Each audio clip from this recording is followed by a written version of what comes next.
એ તમને પણ કોઈ સુખ નહીં આપે, તમારા બાળકોને પણ ક્યારેય સુખી નહીં થવા દે. એટલે કોઈ દિવસ 5 રૂપિયાનું ખોટું નહીં કરતા. દુઆ, પૈસા તો ગૌણ બાબત છે મિત્રો. એક જ આશા રાખવી કે આશીર્વાદ લેવા લોકોના, અને આશીર્વાદ મળશે ને પૈસા મેળે મેળે આવશે મિત્રો, અને સુખદાયી પૈસા આવશે. મિત્રો, મેં મારી જિંદગીમાં જોયું છે,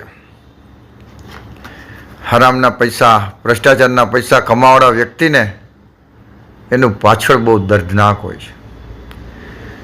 એના બાળકોમાં કાંઈ હોતું નથી. બાળકો, પરિવાર દુઃખી હોય છે. કદાચ આપણે મહેનતથી ખાઈએ અને કદાચ ભલે 2-4 મણ જ કેરી ખાઈ શકીએ, વાંધો નહીં. એ લોકો આખો બગીચો ભર્યો હશે કેરીનો, પણ કેરી નહીં ખાઈ શકે, ડૉક્ટરની મનાઈ હશે.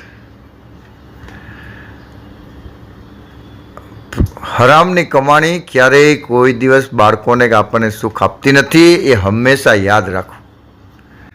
અને બીજું મિત્રો, ભગવાન તમને કોઈ નોકરી દ્વારા અધિકારી કે પદાધિકારી બનો અને તમને આ સેવા કરવાનો ચાન્સ મળે લોકોની, તો મિત્રો આને ચૂકશો નહીં.